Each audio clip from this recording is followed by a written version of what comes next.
Hello everyone, welcome to the YouTube channel of Inside Sports science.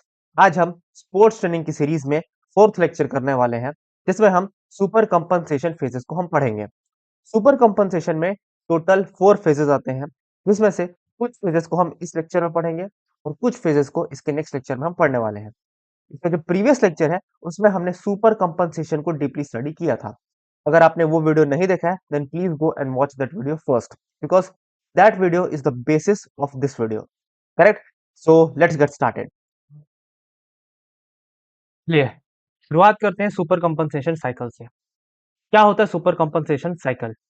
इस cycle में total 4 phases आते हैं और हम उन 4 फेजेस को वन बाय वन स्टडी करेंगे कि क्या क्या फिजियोलॉजिकल चेंजेस हर फेजेस में अकर होते हैं और उसके रिजल्ट्स क्या क्या होते हैं। करेक्ट। ओके, शुरुआत करते हैं हम सबसे पहले फेज वन से। Phase one of the super compensation cycle. Correct. हमारा जो फेज वन जो साइकिल है सुपर कंपनसेशन का, इसको हम फटीग फेज भी बोलते हैं। क्यों? ये तब का फेज है जब हमारे बॉडी में ट्रेनिंग लोड अप्लाई होता है और उसके बाद जब फटीग हमारे बॉडी में आता है, यही होता है हमारा फेज वन। करेक्ट। ये वो फेज है जब हमारे एटीपी पीसी सिस्टम में जो मॉलिक्यूल्स हमारे बॉडी में एटीपी पीसी और जो ग्लाइकोजन और ग्लूकोज है, ये जब खत्म होने लगते हैं, ये का फेज है। करेक्ट। ओके, देखते हैं हम डेफिनेशन। डेफिनेशन क्या कहता है? Phase one is the fatigue phase of the super compensation cycle. Super compensation cycle में जो फटीग फेज है वो है हमारा phase one. Immediately after exercise, exercise के जस्ट बाद जो फेज आता है वो है हमारा phase one. The body's performance capacity decreases because the energy stores are depleted. हमारे बॉडी का जो परफॉर्मेंस है वो डिक्रीज होने लगता है। क्यों? क्योंकि जो एनर्जी स्टोर्स है हमारे बॉडी में, क्या है वो है हमारे एटीपी पीसी और हमारा ग्लूकोज, जिसके स्टोर्ड फॉर्म को हम ग्लाइकोजन बोलते हैं। करेक्ट। ये सब कुछ खत्म हो चुका होता है, इसी वजह से हमारा परफॉर्मेंस डिक्रीज हो जाता है। Muscles are fatigued and several physiological changes occurs. इसकी वजह से हमारे बॉडी में कई सारे फिजियोलॉजिकल चेंजेस ऑकर होते हैं, जिसमें से एक है एटीपी पीसी सिस्टम और ग्लूकोज और ग्लाइकोजन का खत्म हो जाना। करेक्ट। इसको हम और डिटेल से समझते हैं इस स्लाइड में। Causes of exercise induced fatigue. Exercise induced fatigue का मतलब क्या होता है? ऐसा फटीग जो एक्सरसाइज की वजह से होता है। करेक्ट। इसका जो पहला पार्ट है वो है central fatigue. Exercise induced fatigue occur through two main mechanisms. Correct. ये दो मेन मैकेनिज्म की वजह से होता है। इसका पहला है सेंट्रल फटीग। ऐसा फटीग जो हमारे सेंट्रल नर्वस सिस्टम की वजह से होता है। हमारे सेंट्रल नर्वस सिस्टम में दो कंपोनेंट्स होते हैं। पहला होता है हमारा ब्रेन और दूसरा होता है हमारा स्पाइनल कॉर्ड। करेक्ट। ब्रेन और नर्वस सिस्टम की वजह से हमारा सेंट्रल फटीग होता है। अब हम समझते हैं कि हमारे ब्रेन की वजह से कौन से फटीग हमारे बॉडी में ऑकर होते हैं, हम इसको भी समझने की कोशिश करते हैं। Correct. Central fatigue originates in the central nervous system. Correct. हमारे जो सेंट्रल नर्वस सिस्टम है उससे ओरिजिनेट होता है हमारा सेंट्रल फटीग। नाउ हमारे सेंट्रल नर्वस सिस्टम में दो कंपोनेंट्स होते हैं। पहला होता है हमारा ब्रेन और दूसरा होता है हमारा spinal cord. Spinal cord. Correct. अब हम ये देखते हैं कि हमारे ब्रेन की वजह से कौन कौन से फटीग है जो हमारे बॉडी में ऑकर होते हैं। सबसे पहले चीज causes, reduced neural activations of muscles. इसका मतलब क्या है? हमारा मसल हमारे नर्वस सिस्टम पे डिपेंड करता है। हमारा ब्रेन मैसेज सेंड करता है हमारे मसल्स को और फिर उस मैसेज के अकॉर्डिंग हमारे मसल्स वर्क करते हैं। जब हम थक जाते हैं तब हमारा ब्रेन भी मैसेज सेंड करना बंद कर देता है, इसकी वजह से हमारे मसल्स काम नहीं करते हैं। जाहिर सी बात है, जब आप थक जाते हैं तो आपके ब्रेन में भी ये बातें चलने लगती है कि अब हमको एक्सरसाइज नहीं करना, अब हमको रेस्ट करना है। इसी वजह से हमारा ब्रेन जो है वो सिग्नल सेंड करना बंद कर देता है, जिसकी वजह से हमारे मसल्स उतना पावर आउटपुट नहीं दे पाते। Correct. Brain sends weaker signal to muscle, ये मैंने अभी आपको बताया। जिस अमाउंट में उसको सिग्नल भेजना चाहिए ब्रेन को, वो उतने सिग्नल्स वो नहीं भेजता। Correct. Okay. Increased serotonin level in the brain during prolonged exercise. मैंने आपको पहले ही बताया था सेरोटोनिन लेवल क्या होता है। What is serotonin hormone? ये क्या करता है? ये एक मेंटल फटीग कॉज करता है, जिसकी वजह से आपको एक्सरसाइज करने का मन नहीं करता। करेक्ट। इसको मैंने यहाँ पे डिफाइन भी किया हुआ है। हायर सेरोटोनिन कॉजेस जब भी हम थकते हैं तब हमारा ब्रेन रिलीज करता है सेरोटोनिन, करेक्ट? और इसकी वजह से होता क्या है, मेंटल फटीग होता है, करेक्ट? रिड्यूस्ड मोटिवेशन, आपको मोटिवेशन नहीं आता किसी भी वर्कआउट को परफॉर्म करने के लिए, correct? Lower ability to tolerate pain and discomfort, जाहिर सी बात है जब आप कोई भी एक्सरसाइज को परफॉर्म करते हैं तो आपको पेन होता है, लेकिन जब सेरोटोनिन लेवल जब इंक्रीज होता है तो आप उस पेन को टॉलरेट नहीं कर पाते। And the last one is poor concentration, आपका कंसंट्रेशन मैच में नहीं रहेगा, आप कहीं और कंसंट्रेट करने लग जाते हैं। So this were the consequences of the central fatigue, जिसमें आता है हमारा सेंट्रल नर्वस सिस्टम। मैं आपको समराइज कर देता हूँ। पहला जो हमारा पॉइंट है वो ये है कि हमारे ब्रेन वीक सिग्नल्स भेजने लग जाता है, करेक्ट? इतना आपको समझ में आया। दूसरा है कि सेरोटोनिन लेवल इंक्रीज हो जाता है जिसकी वजह से हमारे बॉडी में मेंटल फटीग आ जाती है, करेक्ट? ओके, अब हम पढ़ते हैं दूसरा पॉइंट जो है हमारा पेरीफेरल फटीग, जो हमारे मसल्स में ऑकर होता है, करेक्ट?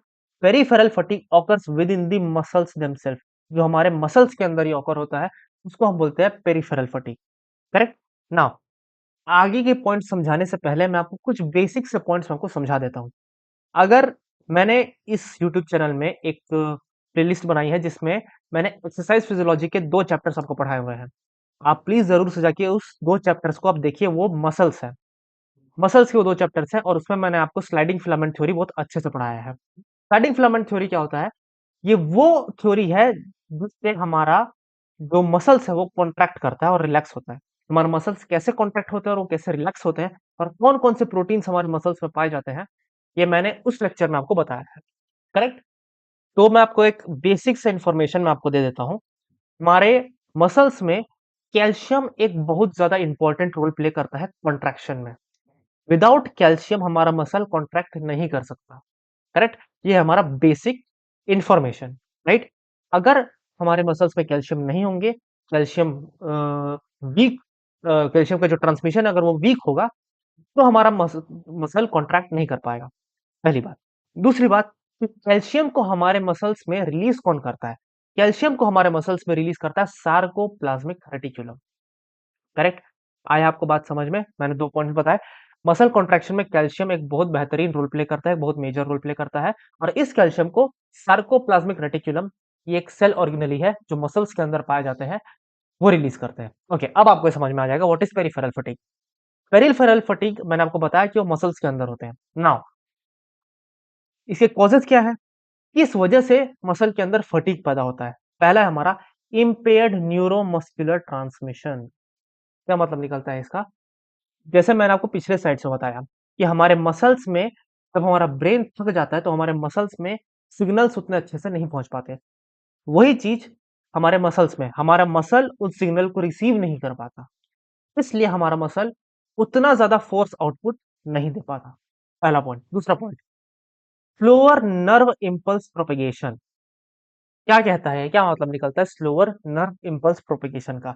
मैं आपको पहले एक न्यूरॉन का एक डायग्राम बना के दिखाता हूँ। This is the head of the neuron, correct? And this is the axon, correct? And these are the dendroids, correct? इस axon मैंने आपको पहले बताया, correct?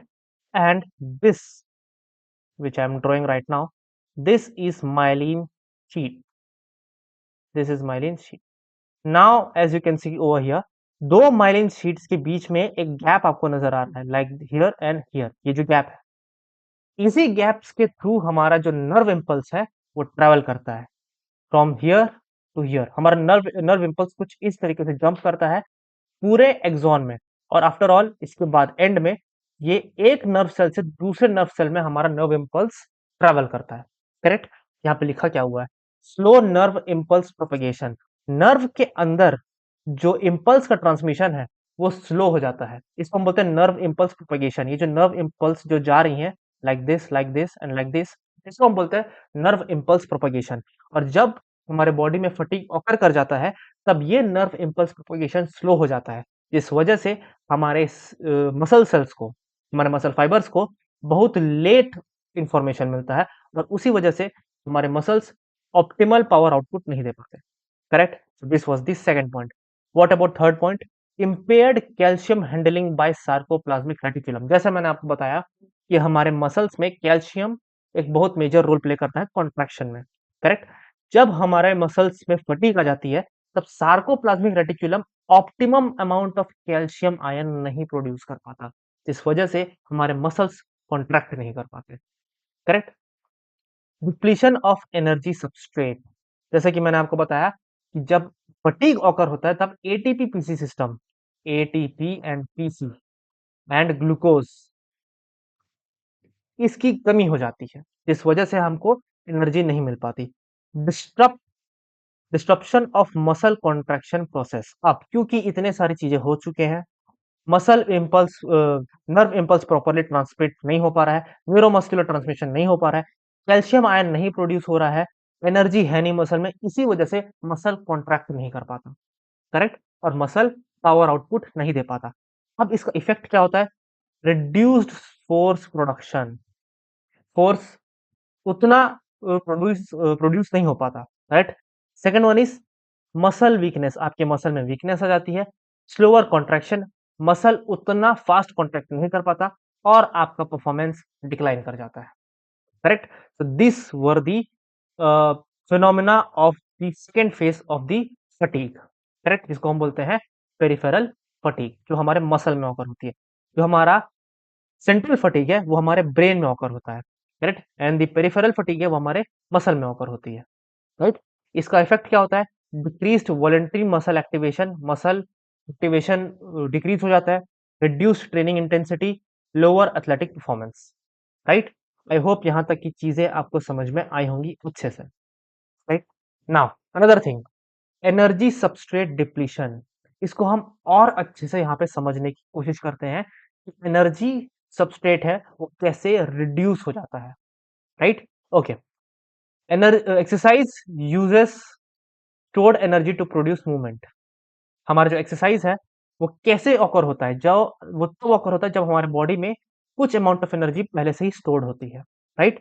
मेजर एनर्जी सबस्ट्रेट, हमारे बॉडी में जो मेजर एनर्जी सबस्ट्रेट है उनमें से एक है glycogen, correct? Stored carbohydrate inside muscles. क्या होता है ये ग्लाइकोजन? हमारे मसल्स के अंदर जो स्टोर्ड कार्बोहाइड्रेट है उसी को हम बोलते हैं glycogen. Glycogen depletion occurs during high intensity interval training. जब आप हाई इंटेंसिटी वर्कआउट परफॉर्म करते हैं तब आपका ग्लाइकोजन कम होने लगता है। कैसे कम होने लगता है? ग्लाइकोजन से बनता है ग्लूकोज और ग्लूकोज से बनता है एनर्जी। जैसे जैसे हमारी एनर्जी की डिमांड बढ़ते जाती है, ग्लूकोज की भी डिमांड बढ़ती है और हमारे ग्लाइकोजन की भी डिमांड बढ़ते जाती है।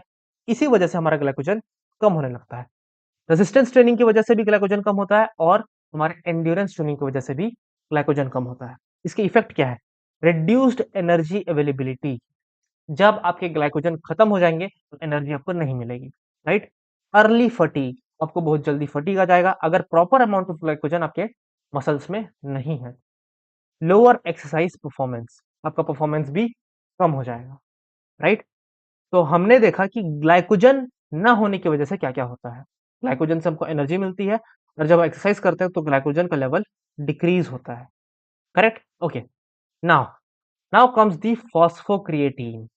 अब मैं आपको ये बहुत अच्छे से एक्सप्लेन कर देता हूँ क्योंकि कई बार हम फॉस्फोक्रिएटिन की बात कर चुके हैं। सपोज कीजिए, अब हम ये जानते हैं कि हमको एनर्जी मिलती कैसे है, right? Let me draw over here. हमको एनर्जी मिलती है एटीपी से, एटीपी। इसका फुल फॉर्म क्या होता है? इसका फुल फॉर्म होता है एडिनोसिन ट्राइफॉस्फेट, एडिनोसिन ट्राइफॉस्फेट। अब हमको एटीपी से एनर्जी मिलती कैसे है, हम ये अभी समझने की कोशिश करते हैं। एडिनोसिन ट्राइफॉस्फेट का मतलब ये होता है दिस इज एडिनोसिन, और इस एडिनोसिन के साथ 3 फॉस्फेट ग्रुप चेन फॉर्मेशन में जुड़े रहते हैं, करेक्ट? ट्राइफॉस्फेट क्यों बोलते हैं? क्योंकि 3 फॉस्फेट है, राइट? ओके, जब इस जो 3 जो फॉस्फेट चेन है इनमें से जो लास्ट फॉस्फेट है इसका बॉन्ड जब टूटता है और ये जब एक फॉस्फेट अलग निकल जाता है तब हमको मिलता है एनर्जी, राइट? जब ये जो आखिरी बॉन्ड है फॉस्फेट फॉस्फेट ग्रुप का ये जो आखिरी बॉन्ड है जब ये टूट जाता है तब हमको मिलता है एनर्जी। और बाय प्रोडक्ट क्या बचता है? बाय प्रोडक्ट बचता है हमारा एडिनोसिन डाइफॉस्फेट और एक इनऑर्गेनिक फॉस्फेट, है आपको बात समझ में? इसको हम एडिनोसिन डाइफॉस्फेट क्यों बोलते हैं? क्योंकि यहाँ पे सिर्फ 2 फॉस्फेट है इसलिए। एक फॉस्फेट जो था वो टूट चुका है और ये टूटने की वजह से ही हमको एनर्जी मिली है, राइट? तो हमारे पास बचा एक एडिनोसिन डाइफॉस्फेट और एक इनऑर्गेनिक फॉस्फेट। ये आपको याद रखना है कि जो एक फॉस्फेट ग्रुप जो अलग बच जाता है, ये आपको याद रखना है। क्यों? क्योंकि ये भी फटीग का एक रीजन होता है, एक इनऑर्गेनिक फॉस्फेट भी। करेक्ट? नाउ अब हमारे बॉडी में एक क्रिएटिन फॉस्फेट भी प्रेजेंट होता है, राइट? अब ये जो एडिनोसिन डाइफॉस्फेट है, ये तो हमको एनर्जी दे नहीं सकता। क्यों? क्योंकि ये वाला बॉन्ड जो लास्ट बॉन्ड है, ये अब ब्रेक नहीं हो सकता। हमारा जो बॉन्ड ब्रेक होता है, वो ट्राइफॉस्फेट का ही बॉन्ड ब्रेक होता है, राइट? अब हमको एनर्जी तो मिलती है एटीपी से ही और यहाँ पे है हमारे पास एडीपी। यहाँ पे हमको एक फॉस्फेट और चाहिए ताकि हमको वापस से एटीपी मिल जाए, करेक्ट? लेकिन ये तो है नहीं हमारे पास। तो हम क्या करते हैं, हमारा जो क्रिएटिन है, क्रिएटिन के साथ एक फॉस्फेट ग्रुप जुड़ा हुआ है। ये क्रिएटिन और ये फॉस्फेट अलग-अलग टूट जाते हैं और ये जो फॉस्फेट जो क्रिएटिन फॉस्फेट से अलग हुआ है, ये आके इससे जुड़ जाता है और हमको वापस से एटीपी दे देता है। क्या आपको बात समझ में आया? ये हमारे पास एडिनोसिन डाइफॉस्फेट, हमको एनर्जी के लिए एक फॉस्फेट और की ज़रूरत है, करेक्ट? ये जो दूसरा जो हमारे पास एक और जो फॉस्फेट जो हमको मिलता है, वो हमको क्रिएटिन फॉस्फेट से मिलता है। क्रिएटिन एक फॉस्फेट को तोड़ देता है और ये जो बचा हुआ फॉस्फेट है, वापस आता है और एडीपी में जुड़ता है और एडीपी वापस से बन जाता है एटीपी और इससे हमको मिलती है एनर्जी। आई होप आपको समझ में आया होगा कि क्रिएटिन फॉस्फेट जिसको हम सीपी बोलते हैं, इसका रोल क्या होता है, राइट? ओके, अब हम यहाँ पे समझते हैं। Back to the point. Phosphocreatine provides immediate ATP during short explosive activity. ये हमको इमीडिएट एनर्जी प्रोवाइड करता है जब हम एक्सप्लोसिव एक्टिविटी को परफॉर्म करते हैं, लाइक स्प्रिंट हो गया, लॉन्ग जंप हो गया, correct? Okay, important point, depletes within 5 to 30 second. ये 5 से 30 सेकेंड के अंदर अंदर ही खत्म हो जाता है। Can become completely exhausted during maximal exercise. जब आप कोई एक ऐसी एक्सरसाइज परफॉर्म करते हैं जिसमें मैक्सिमम इंटेंसिटी रिक्वायर्ड होती है, वहां पे ये पूरा खत्म हो चुका होता है, करेक्ट? इसका इफेक्ट क्या है? Reduced ATP synthesis, decreased power output, lower sprint and strength performance. जब ये खत्म हो जाता है तो हमारे पास एटीपी नहीं बचता, पावर आउटपुट उतना नहीं होता और हमारा जो स्ट्रेंथ और जो स्प्रिंट की जो परफॉर्मेंस है वो डिक्रीज हो जाते हैं, करेक्ट? आई होप आपको ये समझ में आया होगा। Okay, let's move forward. When comes are lactic acid versus inorganic phosphate. मैंने अभी आपको बताया था कि जब हमारा एटीपी से जब हमको एनर्जी मिलता है, तब वो बन जाता है एडीपी और इनऑर्गेनिक फॉस्फेट, करेक्ट? मैंने आपको कहा था कि ये इनऑर्गेनिक फॉस्फेट ये जो बच रहा है, इसको आप याद करके रखिएगा, करेक्ट? अब मैं आपको एक्सप्लेन करूंगा कि ये इनऑर्गेनिक फॉस्फेट करता क्या है। सबसे पहले हम समझते हैं लैक्टिक एसिड। मैंने आपको पिछले लेक्चर में ही बताया था कि लैक्टिक एसिड कैसे बनता है। हमको एनर्जी मिलती है ग्लूकोज से। कैसे मिलती है? ग्लूकोज से आके ऑक्सीजन रिएक्ट करता है, फिर हमको मिलती है एनर्जी और हमारा बाय प्रोडक्ट होता है CO2 और H2O। But the thing is, जब हम हाई इंटेंसिटी एक्सरसाइज करते हैं, जैसे कि weight lifting, sprint, high jump, तब हमारा body adequate amount of oxygen हमको सप्लाई नहीं कर पाता। तब हमारा जो ग्लूकोज है, वो हमको विदाउट ऑक्सीजन हमको एनर्जी प्रोवाइड करता है, लेकिन हमको साथ में देता है लैक्टिक एसिड, जो पेन कॉज करता है, करेक्ट? नाउ हम पहले ये लगता था कि जो लैक्टिक एसिड है वो मेजर रीजन है फटीग का, राइट? ये यहाँ पे लिखा हुआ है classical theory. Earlier researcher believed lactic acid accumulation leads to acidosis and muscle fatigue. ये तो सच है। लोगों को ये लगता था कि ये मेजर रीजन है फटीग का। Acidosis was thought to reduce force production. हाँ, ये बात सच भी है। लैक्टिक एसिड से हमारे मसल्स का फोर्स प्रोडक्शन कम हो जाता है, but this was not the only reason. Modern theory ये कहता है कि सिर्फ और सिर्फ लैक्टिक एसिड की वजह से हमारा फोर्स प्रोडक्शन या फटीग ऑकर नहीं होता। इनऑर्गेनिक फॉस्फेट है जो हमने अभी पढ़ा, तो एटीपी से जो बनता है एडीपी, और ये जो एक इनऑर्गेनिक फॉस्फेट जो बच जाता है, ये भी एक मेजर रोल प्ले करता है हमारे फटीग में। अब ये करता क्या है ये हम अभी समझते हैं। इनऑर्गेनिक फॉस्फेट है is produced from breakdown of phosphocreatine और एटीपी। ये एटीपी और फॉस्फोक्रिएटिन से बनता है, correct. Inorganic causes fatigue by, हमारा जो इनऑर्गेनिक फॉस्फेट है वो कैसे फटीग को ऑकर करता है ये हम अभी समझते हैं। Impairing calcium release from the sarcoplasmic reticulum, मैंने अभी आपको बताया था 2 मिनट पहले कि कैल्शियम एक मेजर रोल प्ले करता है हमारे मसल कॉन्ट्रैक्शन में, करेक्ट। और उस कैल्शियम को रिलीज कौन करता है? Sarcoplasmic reticulum, right. Inorganic phosphate जब हमारे मसल में बहुत ज्यादा हो जाता है तो ये इनऑर्गेनिक फॉस्फेट हमारे सार्कोप्लाज्मिक रेटिकुलम को कैल्शियम रिलीज होने नहीं देता। आया बात समझ में? Inorganic phosphate inhibits the sarcoplasmic reticulum release calcium, और कैल्शियम ही नहीं होगा तो हमारा मसल कॉन्ट्रैक्ट कैसे करेगा? पहला पॉइंट। दूसरा, reduce muscle fibre sensitivity to calcium, करता ये है कि ये जो मसल फाइबर की जो सेंसिटिविटी है, जैसे ही कैल्शियम आता है हमारा मसल कॉन्ट्रैक्शन हो जाता है। लेकिन जब ज्यादा इनऑर्गेनिक फॉस्फेट होगा तो हमारे मसल्स कैल्शियम के साथ रिएक्ट ही नहीं करेंगे, इसकी वजह से मस्कुलर कॉन्ट्रैक्शन नहीं हो पाएगा। Decrease cross cross bridge formation, ये मैं आपको अच्छे से बताऊंगा एक्सरसाइज फिजियोलॉजी में, और मैंने बता भी चुका है। अगर आप उस लेक्चर को अगर आप स्टडी करेंगे देखेंगे तो क्रॉस ब्रिज फॉर्मेशन क्या होता है ये मैंने आपको बताया हुआ है। इन शॉर्ट मैं आपको बता देता हूँ। क्रॉस ब्रिज फॉर्मेशन का मतलब ये होता है कि जब एक्टिन और मायोसिन जब बाइंड करते हैं, इसको हम बोलते हैं क्रॉस ब्रिज फॉर्मेशन। इसका रिजल्ट क्या होता है? Less force generation, muscular faster muscle fatigue. इससे होता यह है कि आपका मसल है वो ज्यादा फोर्स प्रोड्यूस नहीं कर पाता और मसल में फटीग बहुत जल्दी ऑकर होता है, करेक्ट। मैंने अभी तक आपको क्या समझाया? मैंने अभी तक आपको ये सब बताया है कि लैक्टिक एसिड से हमारे मसल में एसिडोसाइसिस होता है जिसकी वजह से हमारे मसल में फटीग आता है। दूसरी बात, एडीपी, एटीपी से जो एडीपी बनता है और जो इनऑर्गेनिक फॉस्फेट जो छूट जाता है उससे भी फटीग ऑकर होता है। कैसे?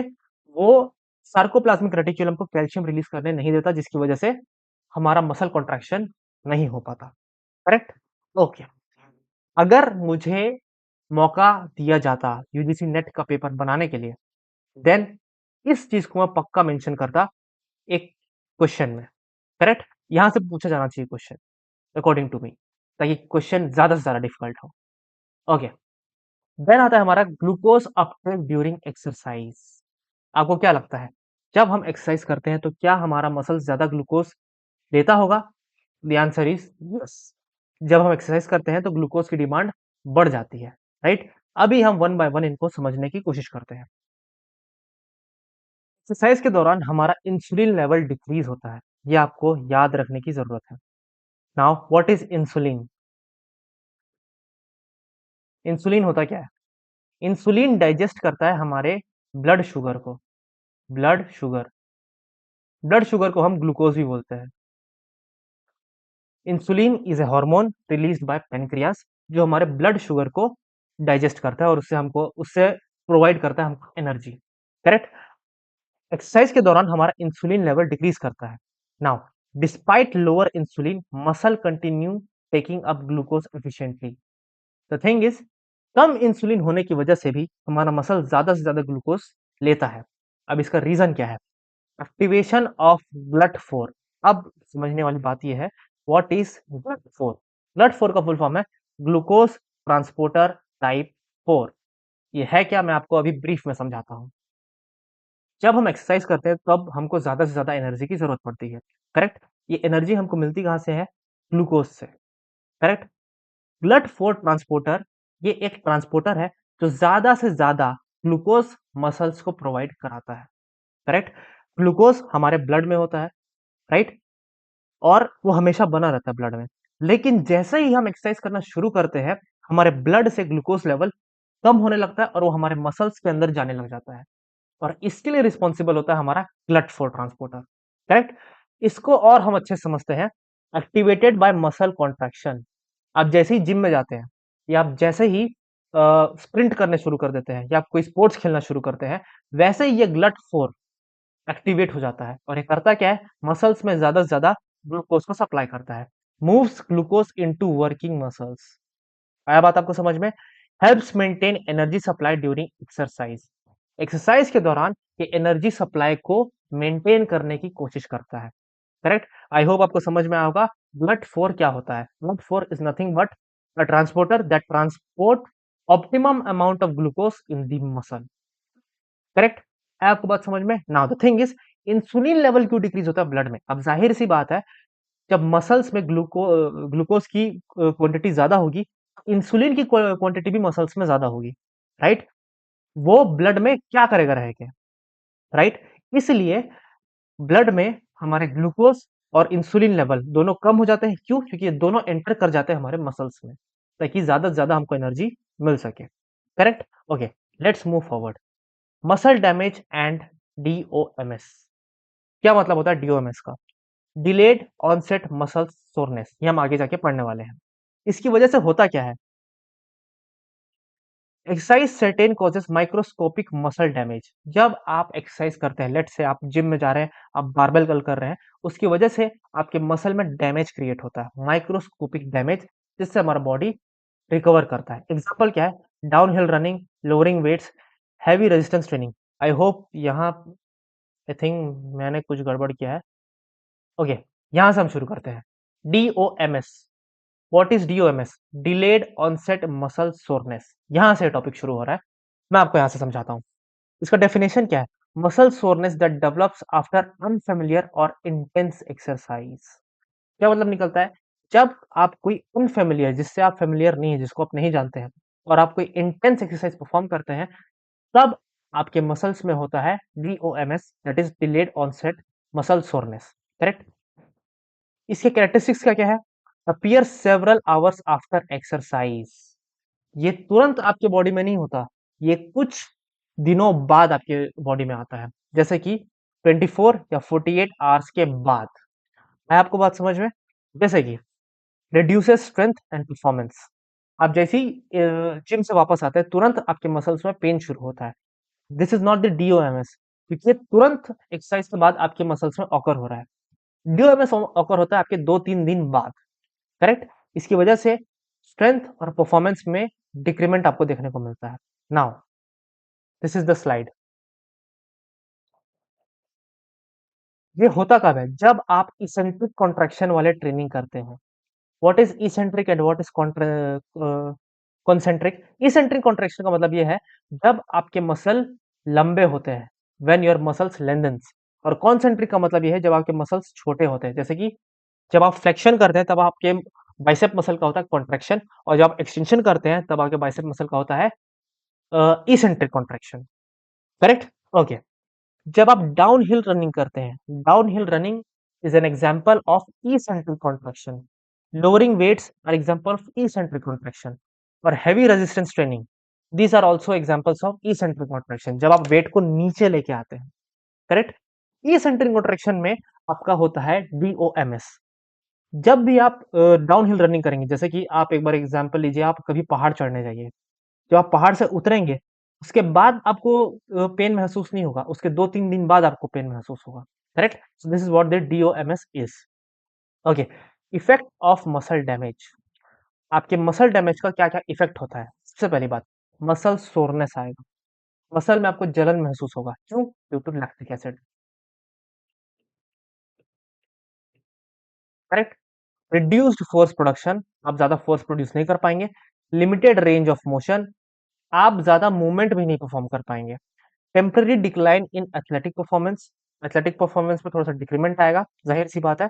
एंड परफॉर्मेंस इंपेयरमेंट में लास्ट अप टू 24 आवर्स और लॉन्गर। आपका जो परफॉर्मेंस है वो डिक्रीज हो सकता है 24 आवर्स और उससे ज्यादा भी। Correct? Depending on extent of muscle damage, आपका मसल किस लेवल तक डैमेज हुआ है, ये उस पर डिपेंड करता है। करेक्ट? आई होप आपको यहाँ तक की चीजें समझ में आई होंगी। Let's move forward. When comes our inflammation and recovery? अब हमको समझने की जरूरत है, what is inflammation? इन्फ्लामेशन तब होता है जब हमारे मसल में रियर एंड टियर होते हैं, विच मीन्स जब हमारा मसल डैमेज होता है, तब हमारे बॉडी में होता है इन्फ्लामेशन। अब हम आगे बढ़ते हैं, क्या ये पॉइंट्स कह रहे हैं, हम भी इसको समझने की कोशिश करते हैं। Muscle damage triggers inflammation. जाहिर सी बात है, जब मसल डैमेज होगा तो इन्फ्लामेशन होगा। रोल ऑफ इन्फ्लामेशन, इन्फ्लामेशन करता क्या क्या है? रिमूव्स डैमेज्ड टिश्यू, आपके मसल्स में जो भी टिश्यू जो डैमेज हो चुके हैं, ये उनको रिमूव करेगा। इनिशिएट्स मसल रिपेयर, मसल को रिपेयर करेगा, stimulates recovery and adaptation, correct. ये आपके मसल में रिकवरी लेके आएगा और एडेप्टेशन शुरू करेगा लोड का। Inflammation is therefore considered as an important part of muscle healing process. Inflammation होता क्या है? आप अपने मसल में एक सूजन देखेंगे, एक रेडिनेस आप अपने मसल में देखेंगे, this is what the inflammation is, correct. Inflammation एक गुड साइन है। अगर आपके मसल्स में इन्फ्लेमेशन हो रही है विच मीन्स आपका मसल अडॉप्ट कर रहा है उस ट्रेनिंग लोड को, और जो भी डैमेज आपकी मसल में हुआ है उसको रिकवर कर रहा है, correct. Okay, so this was all the phase 1 of the super compensation, correct। now अगर आपको ये सारी चीजें समझ में आ चुकी है then please solve the question, correct। this question was asked in UGC NET June 2025, ये recent का ही question है। pause the video and solve the question। Okay, I hope आपने वीडियो पॉज किया होगा और आपने क्वेश्चन को सॉल्व किया होगा। वेरी वेरी इजी क्वेश्चन, अगर आपने मेरे स्लाइड्स को अभी तक अच्छे से देखा है। क्या पूछ रहा है? The causes of fatigue are, fatigue के क्या क्या कॉजेस होते हैं ये हमको भी समझना है, राइट। फॉस्फोक्रिएटिन डिप्लीशन, क्या फॉस्फोक्रिएटिन डिप्लीशन होता है फटीग के दौरान? यस, ये पॉइंट हमारा सही है। अब हम ऑप्शंस में देखते हैं कि इससे कौन कौन सेटिस्फाई हो पा रहा है। 1 और 2 में ए इंक्लूडेड है और 3 एंड 4 में ए इंक्लूडेड नहीं है, तो दैट्स वाई 3 और 4 हमारे गलत आंसर होंगे।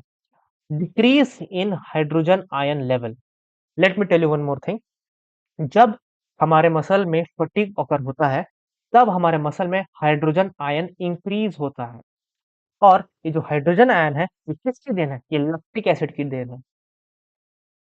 लैक्टिक एसिड, ये lactic acid H plus ion को रिलीज करता है और इसी H प्लस आयन की वजह से हमारा जो ब्लड है वो एसिडिक होता है, जिसको हम एसिडोसाइसिस बोलते हैं, करेक्ट।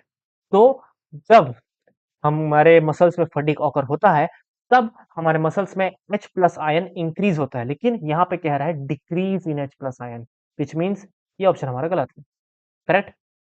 तो ऑप्शन नंबर 1 में बी को सही बोल रहा है, so that's why option number 1 भी गलत हो जाता है। Now we are only left with option number 2, और यही हमारा सही आंसर है, करेक्ट। ओके, हम बाकी के ऑप्शंस को भी हम एक बार स्टडी कर लेते हैं। Decrease in body core temperature, क्या हमारा बॉडी कोर टेम्परेचर डिक्रीज होता है? नहीं, जब फटीग ऑकर होता है तब हमारे बॉडी का टेम्परेचर इंक्रीज होता है, दैट्स व्हाई हमारा सी पॉइंट भी गलत हो जाता है। Now what is the next point? Glycogen depletion, क्या फटीग के दौरान हमारा ग्लाइकोजन कम होता है? Yes, absolutely right. जब फटीग होता है तब हमारे बॉडी में ग्लाइकोजन कम होने लगता है। Accumulation of lactic acid, yes, जब फटीग होता है तब हमारे बॉडी में लैक्टिक एसिड का एक्यूमुलेशन होता है जिसकी वजह से H प्लस आयन रिलीज होता है। So the correct option is A, B and E, and option number 2 satisfies with this। okay, this was the question of UGC NET June 2025। I hope आपको ये सारे कॉन्सेप्ट समझ में आए होंगे और ये क्वेश्चन आपसे सॉल्व हुआ होगा। काफी ज्यादा रेपिटेटिव क्वेश्चन है, काफी ज्यादा बार आपको इस टाइप के क्वेश्चन देखने को मिल सकते हैं। सो this is all for today's video. I hope आपको सारे कॉन्सेप्ट आपको समझ में आए होंगे। इसमें हमने पढ़ा है phase 1 of the super compensation cycle, जिसमें हमने देखा है कि what are the causes of fatigue, और फटीग के दौरान क्या क्या फिजियोलॉजिकल चेंजेस हमारे बॉडी में आते हैं, और उससे रिलेटेड हमने ये क्वेश्चन को सॉल्व किया है। आई होप आपको ये सेशन पसंद आया होगा। If you like this session then please do like, share, comment and subscribe to my YouTube channel. मिलते हैं नेक्स्ट वीडियो में। नेक्स्ट वीडियो में हम फेज 2 के बारे में डिस्कस करेंगे, जो है हमारा रिकवरी प्रोसेस, और उससे रिलेटेड जो PYQs यूजीसी नेट में आए हुए हैं वो हम सॉल्व करेंगे। So see you in the next video, till then good bye.